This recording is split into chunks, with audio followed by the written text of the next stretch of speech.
उम्मीद है कि आने वाले समय में कोरोना और न बढ़े, उसको लेके एहतियातन जो भी कड़े कदम उठाने हैं वो उठाएंगे। और आपको ये भी सुमित पता होगा कि कल भी देर शाम मुख्यमंत्री निकले थे, उन्होंने पटना के सड़कों का हाल लिया था।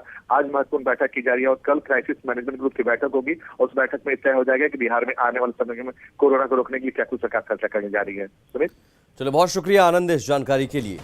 तो कल तक का फैसला आप इंतजार करना होगा फैसले के लिए। कल दोपहर में हो सकता है फैसला आए और भी किस तरह की पाबंदियां लगाई जा सकती हैं। कोरोना संक्रमण को देखते हुए बिहार विधानसभा सचिवालय में कंट्रोल रूम की स्थापना की गई है। कंट्रोल रूम विधानसभा के वर्तमान सदस्यों, पूर्व सदस्यों, सचिवालय में कार्यरत और सेवानिवृत्त कर्मियों के परिजनों का पूरा डाटा इकट्ठा करेंगे और उनकी मदद करेंगे। हालांकि कांग्रेस ने कहा है कि जो इंतजाम होने चाहिए वो हो नहीं रहे हैं। अभी राज्य के जो हालात, राज्य के पूरे भारतवर्ष में कोरोना का कोई मरीजों का बद इंतजामी है।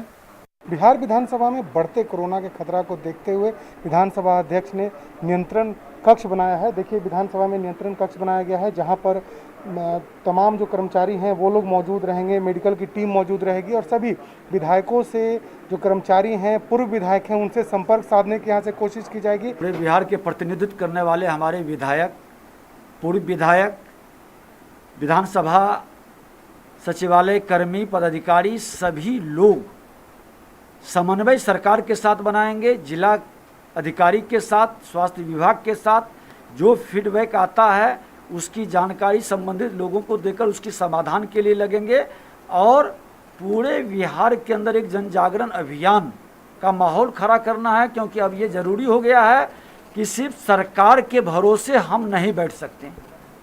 ये सबकी जिम्मेवारी है इस महायुद्ध में अपनी भागीदारी करने का, और युद्ध के में भागीदारी करने के पहले सबको सजग होना होगा। शैलेंद्र, न्यूज़ 18 पटना। और कोरोना काल में कई लोग ऐसे हैं जो बिना किसी स्वार्थ की सेवा करने में लगे हैं। पटना सिटी में रहने वाले ऐसे ही 2 लोगों से आपको मिलवाते हैं जो लोगों को ऑक्सीजन की सप्लाई करते हैं। ऑक्सीजन बैंक के नाम से जाने जाते हैं। ऑक्सीजन बैंक का जायजा लिया हमारे सहयोगी संजय कुमार ने। कोरोना के संकट काल में ऑक्सीजन सिलेंडर संजीवनी के रूप में सामने आया है। आज एक ऑक्सीजन सिलेंडर के लिए लोगों की क्या स्थिति है, यह बात किसी से नहीं छिपी है। राजधानी पटना में कई ऐसे लोग हैं जो सेवा भावना से लोगों को ऑक्सीजन सिलेंडर उपलब्ध करा रहे हैं। इसी में एक नाम है संजीव देवरिया का, जो कि पटना से लेकर पटना सिटी तक जो ज़रूरतमंद लोग हैं उनको सेवा भावना से सिलेंडर उपलब्ध करा रहे हैं। पिछले साल भी ये काम जारी हुआ था और इस साल भी ये काम चल रहा है। लगातार 2 साल से ये काम चल रहा है। अब तक कितने लोगों को संजीव जी आपने सिलेंडर उपलब्ध कराया? हम लोगों ने अभी तक 750 से ऊपर लोगों को लाभान्वित किया है अपनी सेवा के माध्यम से, और हमारी कोशिश है कि हम लोग इस कार्य को अच्छे रूप से बढ़ाते रहे। इसी बात की ये दिक्कत हम लोग, मतलब कि ये काम हम लोग करते आ रहे हैं। लोग तो काफ़ी संख्या में आते होंगे।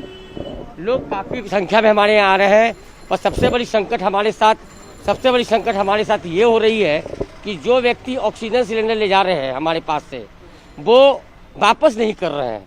इसका कारण है कि लोगों में एक दिमाग में ये मानसिकता बैठ गई है उनकी कि हमको कुछ हो गया है, क्या हो गया, इसको घर में रखने से इसको फ़ायदा होगा। पर वो ये नहीं देख रहे हैं कि इसको रखने से अन्य लोगों को इसका व्यवस्था नहीं मिल पा रही है। हम 3 दिन के लिए सिलेंडर की व्यवस्था देते हैं, पर लोग जो जाते हैं वो 15 दिन, 20 दिन, 1 महीना हम लोग टेलीफोन करते रहते हैं कि भैया सिलेंडर वापस कीजिए, पर वो नहीं सुनते हैं। वो लोग पैड भी लगाते हैं। लोगों से क्या अपील आप करना चाहेंगे? जो लोग ले जाते हैं सिलेंडर, उनसे क्या कहना चाहेंगे? हम लोगों से यही कहना चाहेंगे कि इस कोरोना महामारी में आप लोग हम लोग हमारा साथ दें। यह सेवा करना अपना धर्म है। क्या नाम है? सुभाष कुमार पोद्दार। बिल्कुल, संजीव देवरिया हो और सुभाष कुमार पोद्दार हो, तमाम जो ऐसे लोग हैं वो प्रशंसा के पात्र हैं। क्योंकि कोरोना संकट काल में ऐसे ही लोग हैं जो मदद के लिए आगे आए हैं और इनका जज्बा जो है वाकई में लोगों के लिए मददगार साबित हो रहा है। कैमरा पर्सन अजय दुबे के साथ संजय कुमार, न्यूज़ 18 पटना। कोरोना के बढ़ते संक्रमण ने बिहार पुलिस की कार्यशैली में भी बदलाव ला दिया है। कल तक जो बिहार पुलिस हर एक अपराधी को सलाखों के पीछे पहुंचाने में विश्वास रखती थी, आज वो हिदायत और बॉन्ड भरवाकर उसे छोड़ रही है। हालांकि ये नियम सभी पर लागू नहीं होता। इस बारे में बता रहे हैं एडीजी पुलिस मुख्यालय जितेंद्र कुमार, जिनसे बात की संवाददाता अमित कुमार ने। इन्वेस्टिगेटिंग ऑफिसर कन्विंस है कि इस व्यक्ति की गिरफ्तारी जरूरी है, क्योंकि यह एविडेंस के साथ टेम्पर कर सकता है, गवाहों को धमका सकता है और वो आगे इन्वेस्टिगेशन में सहयोग नहीं करेगा तो वो उनकी गिरफ्तारी कर कोर्ट में प्रोड्यूस करें और वो कारण भी लिखें कांड दैनिकी में कि क्यों गिरफ्तार किया गया उसको।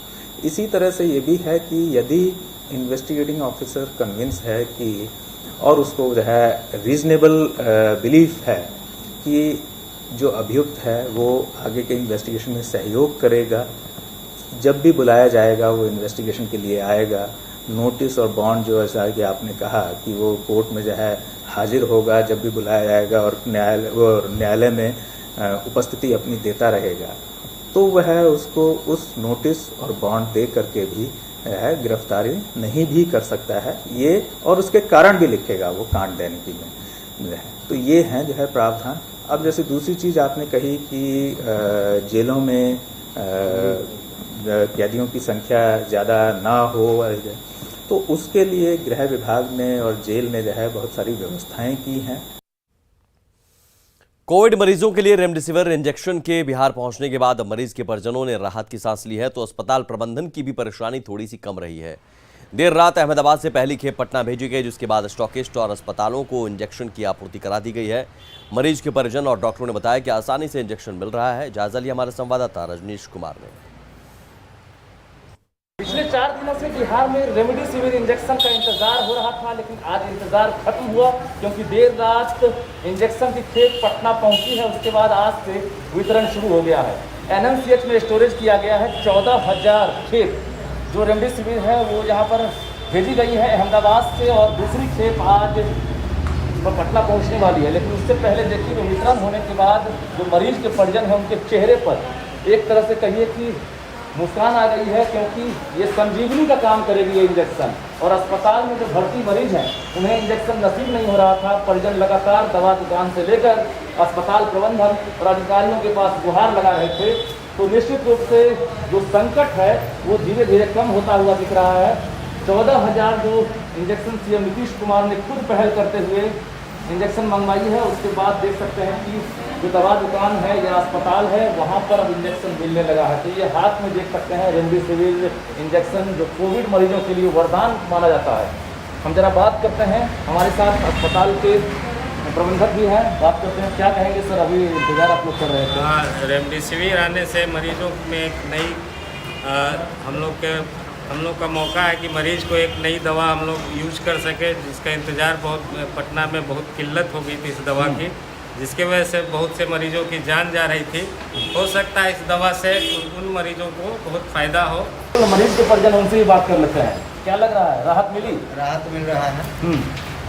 डॉक्टर विनोद कुमार के पास आए हैं तो हमको राहत मिला है। दवा से उनको कहाँ ढूंढे ये इंजेक्शन? ये बहुत जगह पूरा पटना में घूमे तो बहुत जगह तो ओवर दाम बताता है, मिला नहीं। इसके चलते हम सर के पास आए तो हमको मिला। मरीज को सुई पड़ेगी अब? हाँ, पड़ेगी।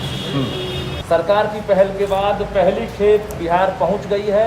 उसके बाद जो ड्रग इंस्पेक्टर हैं वो अपनी मौजूदगी में तमाम जो अस्पताल हैं उसके साथ साथ जो स्टॉकिस्ट हैं पटना के 6 उनके पास रेमडेसिविर को आपूर्ति करा दिया है, और आज शाम में फिर से दूसरी खेप पहुंचने वाली है। ऐसे में उम्मीद जताया जा रहा है कि जो रेमडेसिविर की कमी थी वो कमी अब पूरी होने वाली है। रजनीश कुमार, न्यूज़ 18 पटना। मधेपुरा के जननायक कर्पूरी ठाकुर मेडिकल कॉलेज अस्पताल में अब ऑक्सीजन की कोई कमी नहीं है, क्योंकि यहां ऑक्सीजन प्लांट काम करना शुरू कर चुका है। इस प्लांट से एक दिन में 20 जंबो ऑक्सीजन सिलेंडर को भरा जा सकता है। इस ऑक्सीजन प्लांट की लागत 1.5 करोड़ रुपए बताई जा रही है। एक राहत देने वाली खबर जो मधेपुरा मेडिकल कॉलेज से आ रही है, जो मधेपुरा जननायक कर्पूरी ठाकुर मेडिकल कॉलेज में 1.5 करोड़